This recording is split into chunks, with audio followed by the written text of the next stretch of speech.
Hi, hey, and hello there. Obi-Han here, and welcome back to the Comic High Ground. Okay, we are back for another issue of Ultimate Spider-Man, and this is probably one of the issues we've been waiting on. You know, they had kind of slowed down a little bit, but we picked back up with this one. So this is Ultimate Spider-Man issue number 13, and where we last saw Peter and Harry were both missing, and the Pico suit had replaced Peter. So, first things first. I have been kind of speculating that the Pico suit was evil, you know, a tool of Dr. Octopus. Apparently, that wasn't the case. So I don't know when, and maybe I missed something in the previous issues when they were doing the suit switch and everything. But apparently, I guess Peter did not give the Pico suit. Now, of course, I did mention in one of the other videos, the Pico suit definitely did not want to go with Oct. And Peter really did not want to give Oct the Pico suit. So the question is, how did he, you know, swap the suits out without Oct getting the Pico suit? I'm serious. I don't think they showed us how he did that. So I guess we'll see later maybe. But in any case, this issue starts out with the Pico suit swinging around New York. And it's in his black form, but it's kind of went through a different change. I don't think it had this look at all when Peter was cycling through the different versions of costumes he could use, but it's definitely turned into basically its own kind of black suit, black symbiote suit look, and it looks good for the most part.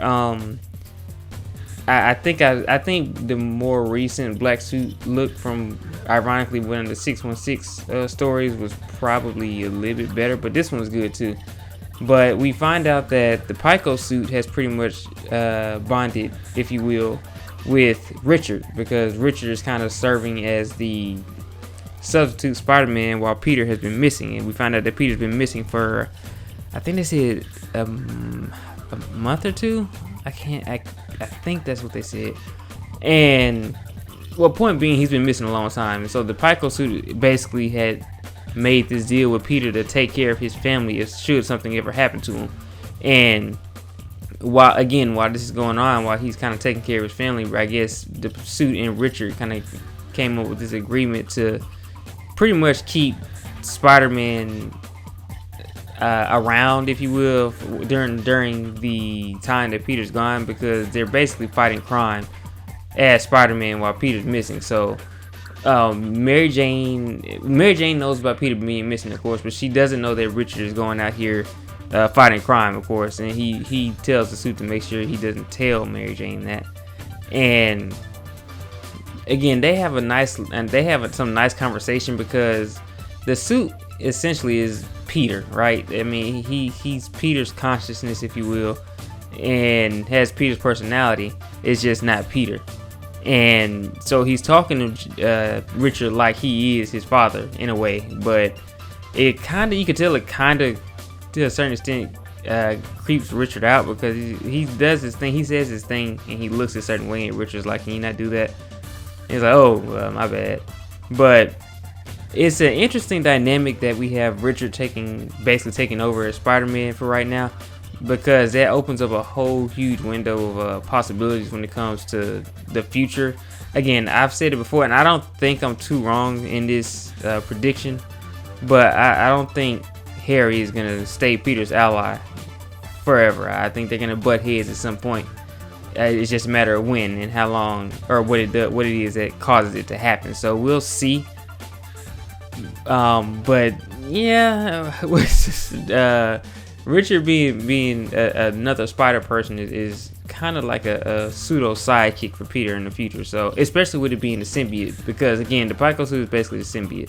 So we're gonna have to see again, is the Pico suit gonna turn evil? I mean that prediction I had with it being evil working for Doc Ock clearly was wrong. So will it actually just be a decent suit? You know, will it what's the word, malevolent? Don't clip that. Jarvis, don't clip that. But yeah, will it be a malevolent suit, or that's not the right word. Malevolent's evil. I can't think of the right word. Comment down below if you know the word I'm trying to say. I don't have a dictionary right now. But yeah, do you think it's gonna be a good suit? You think it's gonna stay good, or I don't know. But in any case, so we now kind of cut over to Kraven, and we see that Kraven has Mysterio with him. I'm sorry, not Mysterio. Kraven has Mole Man with him. Mysterio will be here in a second. But Kraven has Mole Man with him, and basically Mole Man is kind of like, yo, what Kingpin said once we found the prisoners, we're supposed to take them back to him. What you doing? And so we see that Kraven has taken Peter and Harry to the Mole Man's realm, his land, if you will. And we find out here that the Mole Man's domain basically is actually over the Savage Land, which is a big change, if you will, in my opinion, because yeah, Mole Man had his land or his area that he was always in or over, but I don't think he was ever the Savage Land. He was over like all these mole creatures and stuff, but the Savage Land was like a different entity all itself. It was always somewhere else, unless I'm mistaken, and I don't think I am.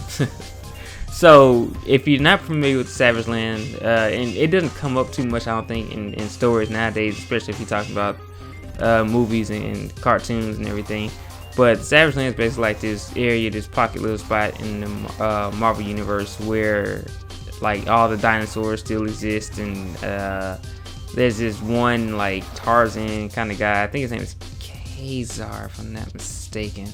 He's like blind, and he's basically out there with the dinosaurs. And there's just like this pterodactyl guy who turns into a pterodactyl, I believe. Again, I'm going off of memory from like 20 years ago, because yeah, I remember this was like in the X-Men animated series. So forgive me if I sound a little spotty with some of this stuff, but yeah, the Savage Land was a big thing though. They made a much bigger use of it like 20 years ago. You don't hear it pop up too often now. But in any case, Mole Man is over the Savage Land, and Kraven's basically brought Peter and Harry here. He's figured out their secret identities.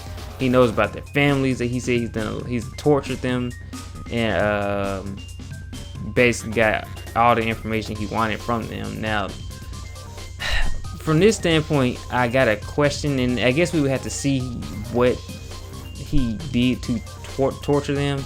Now, he did say he used truth serum too, and that's maybe how he got Peter, because we all know that Spider-Man has a pretty strong will, and I find it hard to believe that Spider-Man would just pretty much rat out his family if he was just being tortured regularly, right? I don't think that would be the case. So I'm gonna assume that it was the truth serum, but Mole Man's still kind of freaking out because he's like, Kingpin gave us orders, and Kraven's like, look, this is my hunt. This is how I'm doing things. Shut up, basically. So eventually Mysterio pops up, and Mole Man's like, you told me to come, or did you set this up? Kraven's like, did you set it up? And Mysterio being Mysterio, like, nah, you know, I have my bowl in everybody's business, you know. I know if I hear something going on, I'll pop up. So he basically shows up, and then Kraven escorts both of them to Peter and Harry, who are pretty much chained to like this table. Well, they have these collars on, actually. I don't think they're chained. I don't think they're sitting at this table. They had to be chained because they're not moving. But they're sitting at this table, and basically he says that he put these bomb collars on their necks, so if they act up, of course, he can just set those off. And he kind of taunting them a little bit, and Harry is like, don't you touch Gwen, because you mentioned the family. Peter, again, to note right here, is very quiet. Like, he just has like this stone look on his face, like this solid like determination. And I mean, just look at it. Look at his face right here. I'll show you the panel, but look at his face. Like, Peter's like, he's playing no games, and that's on point. Like, you're threatening his family at this point, because you have him, which is bad enough, but the fact that you have pretty much alluded to his family being in danger, yeah, no, Peter's locked in, and we'll see an example of this in a second. But Kraven basically is like, this is his, again, you know, Kraven, he's bragging, this is my big hunt and everything, and Mole Man basically asked him, so are we supposed to take part in this hunt? And he's like, no, this is my hunt. And Mole Man's like, all right then. Basically, don't bring us down with you if something goes wrong. And Kingpin gets pissed. So Kraven gives them this last meal, if you will, but neither of them eat it.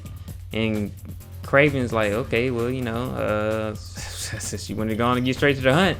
So he presses this button, and then there's like this trap door that drops Peter and Harry. And they fall for, they're really high up. And Peter basically grabs Harry. Peter hits the ground first and catches Harry. So again, the fact that Peter has his powers outside of the suit, which is something last year I had questioned, even though I had kind of figured it out by now. But again, it's just another confirmation that, yeah, he definitely has his powers without the suit. Peter catches Harry, and Harry's just kind of like, okay, well, we need to get to Kraven. And Peter's like, we need to get to our families and protect them. So he's like, I think we can get out if we go towards this direction. And then this raptor sneaks up behind Harry, and Peter literally like fights off the raptor with his bare hands. Like, he literally catches his mouth and is just wrestling with it and takes it down. I don't know if he did the thing where you see in the movies where they open the animal's mouth like real wide or whatever and break their jaws or whatever they do to them. They really didn't specify if he did that, but it was cool, like just like barehanded and like bloody hands and everything, taking on this raptor. It was a really cool moment. It's another showcase of how strong Spider-Man is. Not only how strong he is, but how capable he is. Because again, when we're talking, and especially in this case, because this Spider-Man really doesn't have any combat experience, any major combat experience. It's not like he's been Spider-Man for 5 years. He's only been doing it for a year at this point. So again, this is just based purely off of like his determination to get to his family and save them. And what we're looking at now, if you've ever seen that meme of who would you rather run into, Batman who's laughing or Spider-Man who's pissed off, who's quiet and not joking, this is that Peter right now. Like, Peter's not playing any games. His family is in danger, and he's going to stop at no lengths to keep them safe. So Kraven really doesn't know what he's stepped into at this point, and it's going to be interesting to see how this Peter moves throughout this whole hunt. Now, at this point, that's kind of where they kind of leave things off with Peter and Harry. They're running through the Savage Land, and of course they're going to run into more dinosaurs and everything. I don't think Peter... So, one thing they hadn't really ever specified is Peter's webs. Now, in the Pico suit, the suit made the webs, and I think Ock may have come up with some type of web substitute when he gave Peter that Kevlar suit, but I can't remember off the top of my head because obviously Peter's not using webs right now, so I'm gonna assume they just came up with some type of web shooters for him. But anyway, we move forward. We cut to Richard again, and Richard's still kind of swinging around the city until he's basically attacked by Felicia Hardy, Black Cat. So Felicia stops him, and she's like, yeah, you remember the Black Cat? Well, I'm his replacement. And that's pretty much how the comic closes out. So now we have Felicia Hardy out for revenge, I would assume, against Spider-Man, only it's not the Spider-Man who she's after. This is his son. So, and then it also adds for an interesting dynamic, because now I guess they're trying to have the Spider-Man Black Cat relationship still without jeopardizing Peter's marriage, which, I mean, with everything going on in 616, I can't blame them. I mean, don't jeopardize what we've been asking for years. So if they want to have Richard be the Spider-Man to this Felicia, then that's fine. I'd rather just stay in this universe and make it a sure multiversal thing. But if they want to do that for this story, then yeah, that's fine with me. I don't have any complaints. And it's going to be interesting to see how it goes with Richard in the Pico suit in their combat, because we hadn't seen them. We heard them talk about it, but we hadn't seen it.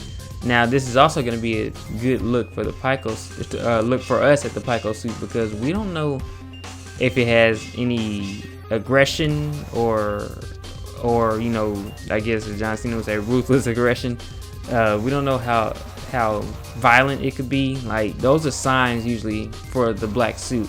And again, we don't know right now what it's gonna do. So with this, I'm assuming the next issue is either gonna be just about Richard versus Felicia, or it'll probably be another combination, which actually, now that I think about it, it'll probably just be another combination, which is probably going to drag this little portion of the story out longer.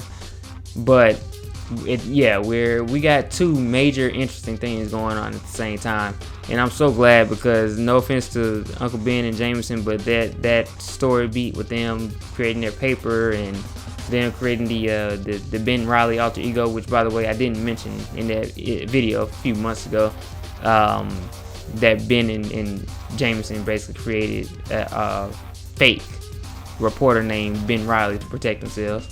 But all of that, it was cool and all, but it wasn't, it wasn't the most entertaining thing. So again, now we're in the action, and I think we've gotten past all the world building stuff, and I think Jonathan Hickman can now really get in his element of telling really good stories, because it is picked up a lot with this one. I can't wait to see how Peter deals with Kraven, because again, even though Kraven doesn't necessarily have powers, it would depend on which version of him you're talking about anyway. He doesn't have powers. He's very skilled and he's very dangerous. I mean, I believe when I looked at the synopsis for this particular issue, they mentioned Kraven's last hunt. I think it was an inspiration for this portion of the story. So we'll see what happens to Kraven. Now we know Harry is violent, and we know he will go to violent means to get what he wants. So it could be a situation where Peter takes down Kraven, and then, I don't know, Harry fucking drops. Oh, I'm so sorry about that. Harry drops a statue on him or something like that, and I don't know how he would do that, but I'm just, cartoonishly thinking. But it could be a situation like that. I mean, we don't know. So it's going to be interesting to see how they deal with Kraven. And to be honest, thinking about it more now, Harry probably is going to off Kraven, because he knows their identities. And I doubt that's something they want hanging over them. So, now that I think about it, Harry probably is going to off Kraven. Either that, or Kraven's going to off himself trying to do something to Harry and Peter. So we'll see about that. And then, of course, I think Mole Man and Mysterio may have left, or they may have stayed to watch. I don't know. But we know that Kingpin's probably going to be pissed, because there's no if, but when Peter and Harry get out of this and he finds out, he's going to be pissed and probably going to pressure Mysterio and Mole Man to do something even more. Now, they do have their names too. They know their secret identities. They've seen their faces. So I don't know how they're going to handle that. That's a bit of a sticky issue that they got to figure out after they get out of Kraven's little hunt. But I'm sure Hickman has a clever idea to figure out how to ride around their identities being found out, because I'm be honest with you, I wasn't expecting their identities to leak like this, or not leak, but be found out like this early. So we'll see how they handle that. And again, given how Kingpin manhandled Peter and Harry, I wonder how they're gonna deal with him next time, because of course they're gonna come to blows again. But it's just a matter of how and what way they're gonna fight him. So definitely looking forward to that. So with all that said, hit that like button if you like this video. Drop a comment to let me know what you thought of this issue, and also to remind me of that word that I couldn't remember. Benevolent? Is it benevolent? But and let me know what you think about them knowing Peter and Harry's identity, because again, that's a bit of a shocker to me, but hey, they're telling a different story, so we roll with it. And hit that subscribe button, please, and remember, we have the high ground. Catch you later.